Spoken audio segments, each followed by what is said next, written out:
Hello and namaste. Welcome to Fera Eco Farm. So this is the first video on our YouTube channel called Fera Eco Farm. So because we are starting out a small poultry farm here in this landscape with the 10,000 chicks. Sorry, no, it's not 10,000, it's 1,000 chicks. So यो पहिला चाहिँ यो green house tunnel थियो। यसमा काँक्रा खुर्सानी अनि त्यस पछाडी टमेटोजहरु ग्रो भइरहेको थियो। And finally I decided to turn it into poultry farm, boiler poultry farm. So सामानहरु पहिलाको यही नै काम लाग्ने जस्तो देखिएको छ। र यहाँ चाहिँ हामीसँग 1 2 3 4 5 त्यहाँ 15 वटा चाहिँ यो मेटलको 2 mm थिकनेस भएको पोलहरु छन्। यसैमा हामीले ट्रस बिछ्याउँछौं र अनि हाम्रो पोल्ट्रीको जर्नी यहाँबाट सुरु गर्छौं।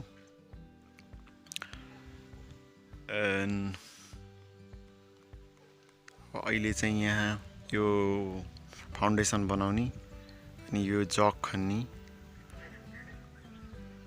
काम भइरहेछ। यसमा यो तलबाट चाहिँ वाल लगाएर यसको यो फाउन्डेसन बनेको छ।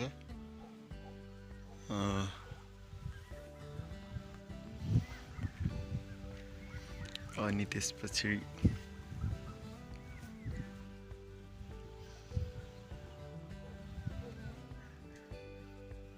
पोल्ट्रीमा म त्यस्तो स्पेशलाइज त हैन, तर पनि अब सिक्दै गर्ने विचार गरेको छु।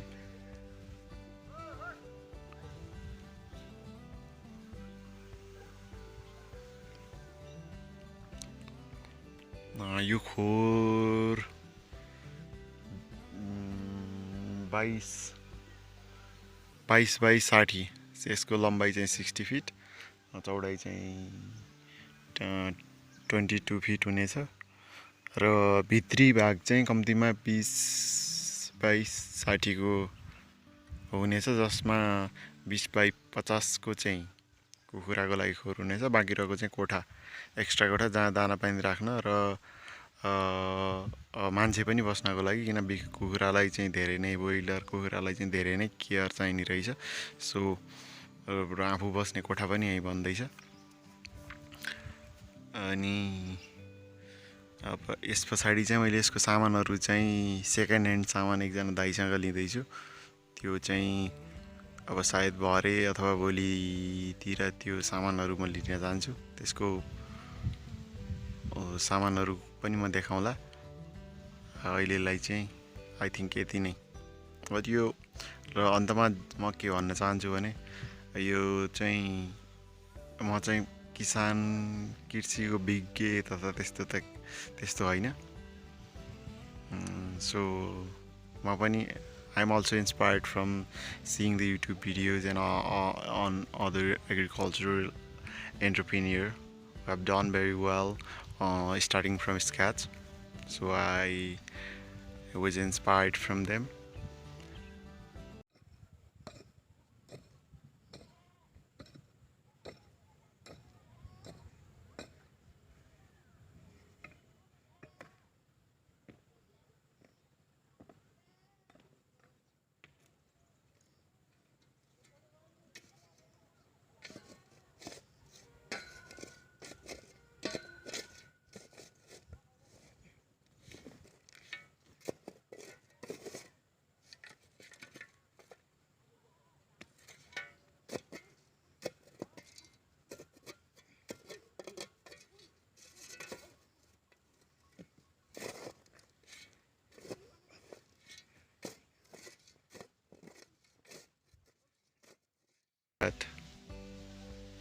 So as a disclaimer म यो भन्न चाहन्छु कि यो कुनै प्रोफेसनल कृषि विज्ञको भिडियो र यसमा चाहिँ प्रोफेसनल सल्लाह सुझावहरू दिइएको छैन। सो यदि तपाईँले आफ्नो पनि यसलाई हेरेर आफ्नो केही गर्न चाहनुहुन्छ भने तपाईँ आफ्नो रिस्कमा गर्नु होला। त्यसको लागि हामी चाहिँ जवाफदेही हुने छैनौँ। सो तपाईँ थोरै आफूमा हिम्मत ल्याउनुहोस्, एउटा कन्फिडेन्ट बिल्डअप गर्नुहोस् र सुरुबाट जे भए पनि आफ्नो स्टार्ट चाहिँ गर्नुहोस्। बट तपाईँको सिचुएसन्स अनि तपाईँको परिस्थिति तपाईँले कुनै पनि काम सुरु गर्नलाई